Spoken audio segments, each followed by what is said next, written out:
बच्चों, मैं विनोद कुमार अपने हिंदी साहित्य की कक्षा में आप सबका स्वागत करता हूं। आज का विषय जो है मेरी कल्पना का आदर्श समाज, उसी का दूसरा भाग लेकर प्रस्तुत हुआ हूं। इस दूसरे भाग का के वर्णन करने से पहले मैं आप लोगों को जो पिछला भाग पढ़ाया था उसका थोड़ा सा सारांश बता देना चाहता हूं, ताकि आप इस पाठ से फिर से जुड़ सकें। देखिए, लेखक ने जो अपनी कल्पना का आदर्श समाज उनके अंतर्मन में भाव जो था इसके लिए, वो क्या कहा है, थोड़ा सा इसको समझ लेते हैं पहले, उसके बाद आगे बढ़ते हैं।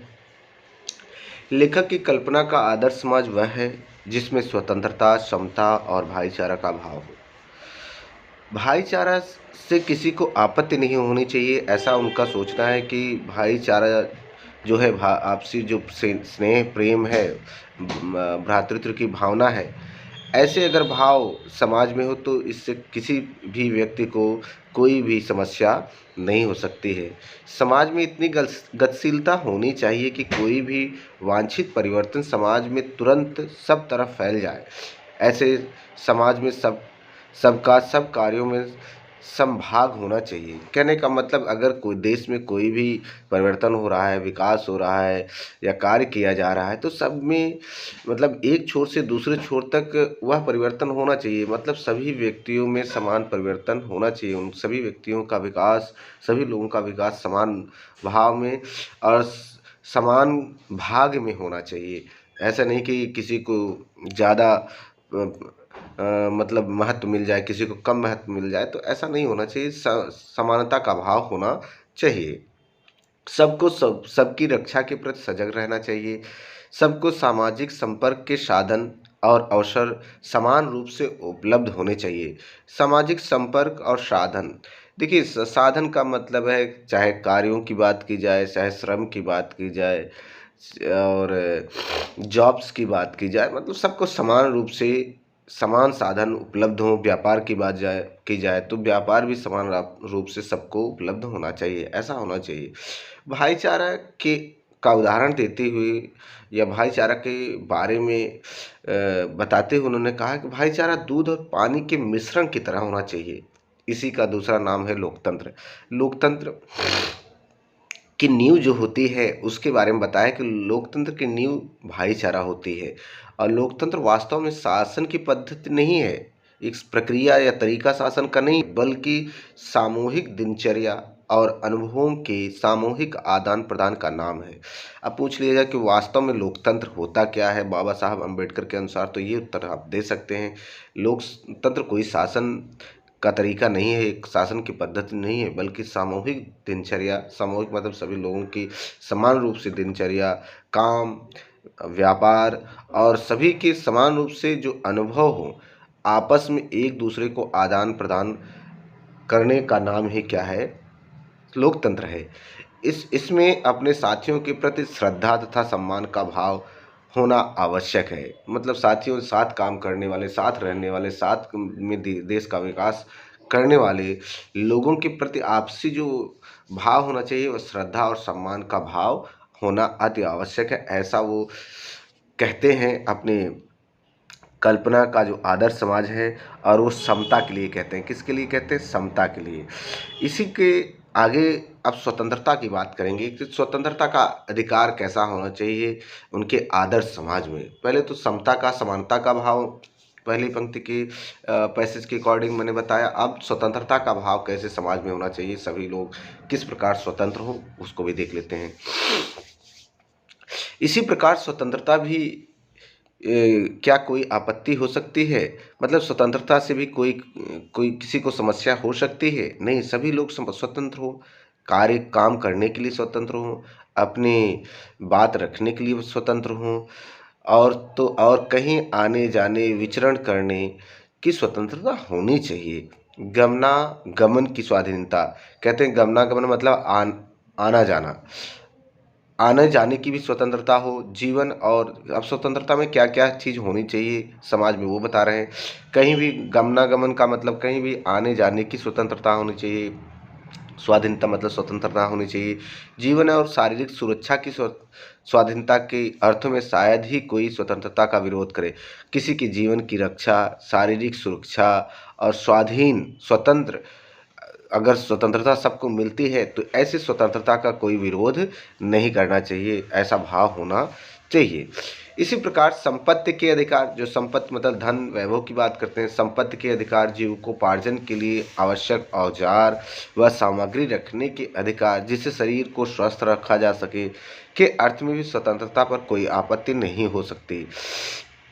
तो फिर मनुष्य की शक्ति के समक्ष सक्षम एवं प्रभावशाली प्रयोग की भी स्वतंत्रता क्यों ना प्रदान की जाए। अब देखिए बड़ी अच्छी बात इन्होंने की है भाई, जिस मनुष्य की जैसी शक्ति हो, जैसे सामर्थ्य हो उसका, जैसे वह सक्षम हो कार्य करने में और उसका जितना प्रभाव उस कार्य में हो सकता है, ऐसी स्वतंत्रता देनी क्या अनुचित है? उचित है देना।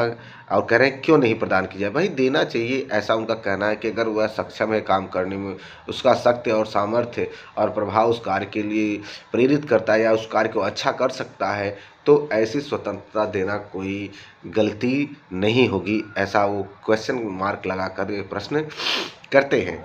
आगे देखते हैं, थोड़ा सा इसका आशय भी समझ लेते हैं कि आवागमन, अब स्वतंत्रता का मतलब क्या बता रहे हैं, थोड़ा सा इसका सार पढ़ लेते हैं, जो मैंने पंक्ति पढ़ा है उसका भाव जान लेते हैं।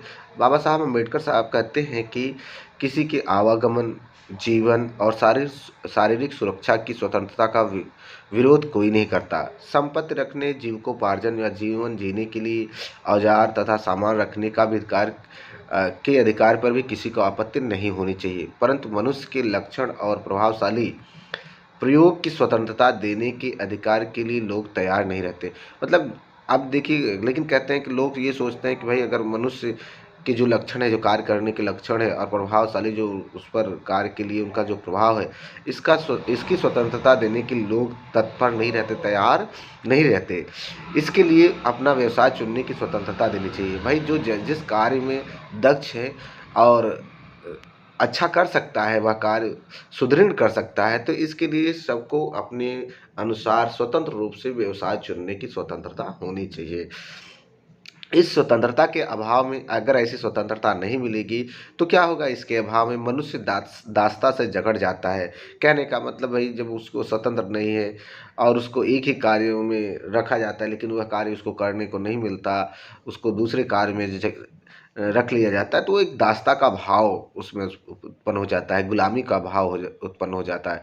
दासता केवल कानूनी ही नहीं होती, दासता केवल कानूनी ही नहीं, मतलब कानून के अंतर्गत ही दासता नहीं आती। जहाँ दूसरों के द्वारा निर्धारित व्यवहार और कर्तव्यों का पालन करना पड़े। अब देखिए कहते हैं दासता केवल कानूनी नहीं होती, भाई कानून में ही नहीं लिखा गया है कि दासता अनुचित है, बल्कि लोग कैसे दास अपना बनाते हैं वो भी दिया गया है। जहाँ दूसरों के द्वारा निर्धारित व्यवहार और कर्तव्यों का पालन करना पड़े, वह भी एक दासता होती है। भाई हमारे पूर्वजों ने एक निर्धारित कर दिया है कि आपको यही काम करना है, आपके इतने ही कर्तव्य है और इससे बाहर आपको कुछ भी नहीं सोचना है, तो वो भी एक प्रकार की मानसिक दासता होती है। मानसिक रूप से अगर किसी को गुलाम बना लिया जाए तो वो भी दासता की श्रेणी में चला जाता है। जात प्रथा में भी अपनी इच्छा के विरुद्ध पेशे अपनाने पड़ते हैं। जात प्रथा जो है उसमें भी अपनी इच्छा के विरुद्ध कार्य लोग अपनाते हैं। क्यों? क्योंकि उनको अपना विकास करना होता है, अपने बारे में सोचना होता है, धन संचय करना होता है, अपने परिवार का भरण पोषण करना होता है, इसलिए ऐसा करना पड़ता है। अब देखिए आगे क्या लिखा गया है, इसका भाव तो मैंने बता दिया पूरी पंक्ति का। जात प्रथा के पोषक जीवन, शारीरिक सुरक्षा और संपत्ति के अधिकार को स्वतंत्र स्वीकार कर लेंगे। मतलब जात प्रथा को मानने वाले और जात प्रथा को जारी रखने वाले वो जीवन, शारीरिक सुरक्षा और संपत्ति के अधिकार को तो मान लेते हैं, लेकिन उसी मनुष्य के सक्षम एवं प्रभावशाली प्रयोग की स्वतंत्रता देने के लिए वो तैयार नहीं होते हैं, क्योंकि इस प्रकार की स्वतंत्रता का अर्थ होगा अपना व्यवसाय चुनने की स्वतंत्रता किसी को नहीं है, और है तो उसका अर्थ उसे दासता में जकड़ कर रखना, क्योंकि दासता केवल कानूनी पराधीनता को ही नहीं कहा जा सकता। दासता में वह स्थिति भी सम्मिलित है जिससे कुछ व्यक्तियों को दूसरे लोगों के द्वारा निर्धारित व्यवहार एवं कर्तव्यों को पालन करने के लिए विवश होना पड़ता है। मतलब जो विवश करने का मतलब उनकी वश में उनकी इच्छा नहीं होती इस कार्य को करने के लिए, लेकिन लोगों द्वारा जो नियम बना दिए गए हैं, जो व्यवहार निर्धारित कर दिए गए हैं, जो कर्तव्य निर्धारित कर दिए गए हैं किसी व्यक्ति के लिए, अगर उनके अनुसार वह कार्य करता है, अपनी इच्छा अनुसार, अपने स्वतंत्र रूप से कोई व्यवसाय नहीं चुनता, कोई कार्य नहीं चुनता, ऐसी स्थिति में अगर वह उसे जबरदस्ती कार्य कराया जाता है तो वह भी एक प्रकार की दास्ता है। यही स्थिति कानूनी पराधीनता न होने पर भी पाई जाती है। उदाहरण के रूप में देख लेते हैं, जाति प्रथा की तरह ऐसे वर्ग होना संभव है जहां कुछ लोगों की अपनी इच्छा के विरुद्ध पेशे अपनाने पड़ते हैं।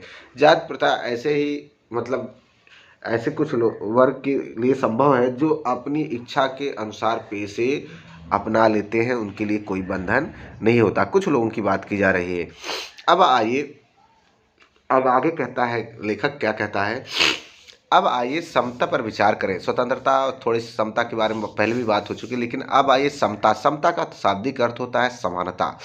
क्या समता पर किसी की आपत्ति हो सकती है? क्या समानता मतलब इस देश में समाज में लोग समान रूप से हों कि क्या इसके लिए किसी की आपत्ति हो सकती है? पूछते हैं, हम लोगों से पूछ रहे हैं कि जो मेरे कल्पना का आदर्श समाज है उसमें स्वतंत्रता मैंने जो बताया वो क्या गलत है? क्या वह होनी नहीं चाहिए? किसी को समस्या है उस स्वतंत्रता में? क्या जब जो मैंने आदर्श समाज की कल्पना की है उसमें अगर समानता का भाव, सभी लोग समान रूप से, चूँकि इंसान जब पैदा होता है तो एक ही समान होता है और उसको जाति वर्ग के आधार पर अलग अलग कर दिया जाता है। लेकिन बाबा साहब अम्बेडकर जी कहते हैं कि क्या समाज में समानता का भाव है? व्यक्ति अपने समान भाव से रहकर समान कार्यों को चुन सकता है, अपनी इच्छा अनुसार कार्य कर सकता है। अगर ऐसा है तो किसी को आपत्ति नहीं होनी चाहिए। इसके लिए उन्होंने फ्रांसीसी क्रांति के बारे में समता शब्द ही विवादास्पद का विषय रहा है बताते हैं। क्या बताते हैं उसको भी जान लेते हैं। समता के आलोचक कह सकते हैं कि सभी मनुष्य बराबर नहीं होते। सही बात है कि जन्म, बुद्धि, शरीर और योग्यता के अनुसार से कोई बराबर नहीं हो सकता, और उनका यह तर्क वजन भी रखता है। भाई उनका तर्क वास्तविक है, क्योंकि समता का मतलब समानता। जब समान व्यक्ति में कि हर व्यक्तियों में मतलब बुद्धि की समानता नहीं होती, शारीरिक रूप से समानता नहीं होती और योग्यता के अनुसार समानता नहीं होती, तो वो हर व्यक्ति समान कैसे हो सकता है? ऐसे फ्रांसीसी क्रांति में समता के शब्द पर बहुत विवाद हुआ था, उसी के विवाद को बता रहे हैं। भाई ये बात तो सही है, जो वहाँ पर विवाद चला था, सभी समान नहीं होते, लेकिन तथ्य होते हुए भी यह विशेष महत्व नहीं रखता। यह तथ्य ये सही बात है, लेकिन फिर भी विशेष यह महत्व नहीं रखता, क्योंकि शाब्दिक अर्थ में समता असंभव होते हुए भी, जो कि समता होना, सभी में समानता होना असंभव है बात है, यह नियामकबद्ध है, सिद्धांत है। सही बात है, ऐसा नहीं हो सकता कि सभी लोग समान हो। मनुष्यों की क्षमता 3 बातों पर निर्भर करती है। देखिए, शारीरिक वंश परंपरा पर, सामाजिक उत्तरदायित्व या उत्तराधिकार अर्थात सामाजिक परंपरा के रूप में माता पिता की कल्याण की कामना, शिक्षा तथा वैज्ञानिक ज्ञानार्जन, आज सभी उपलब्धियां जिनके कारण सभ्य समाज जंगली लोगों की अपेक्षा विशिष्टता प्राप्त करता है, और अंत में मनुष्य के अपने प्रयत्न। इन तीनों दृष्टियों से निसंदेह मनुष्य समान नहीं होते।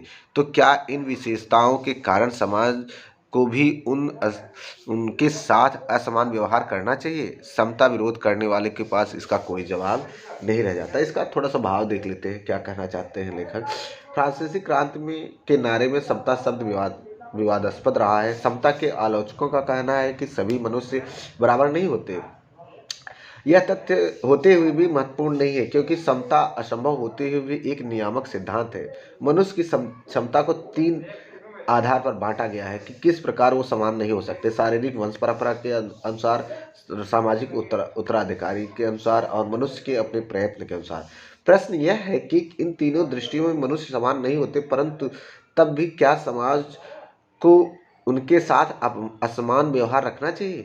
इसका उत्तर है, असमान प्रयत्न के कारण असमान व्यवहार करना उचित है, परंतु उसमें भी सबको अपनी क्षमता विकसित करने के लिए पूरा अवसर देना, ये समानता का भाव है। कि भाई ये सारी चीज़ें तो मतलब असमानता है भाई। शारीरिक रूप से असमान है हर व्यक्ति, सामाजिक रूप से असमान है, मनुष्य के अपने प्रयत्न के अनुसार असमान है, लेकिन फिर भी इस सिद्धांत के अनुरूप एक बात पर ध्यान देना चाहिए कि सभी व्यक्तियों को उनकी कार्य क्षमता के अनुसार समान अवसर प्रदान करना ही सर्वथा उचित है। यह बात उन्होंने कहा है समता के लिए। तो आज के लिए बच्चों इतना ही, अगला और अंतिम भाग हम कल लेके प्रस्तुत होंगे। आज के लिए इतना ही, धन्यवाद।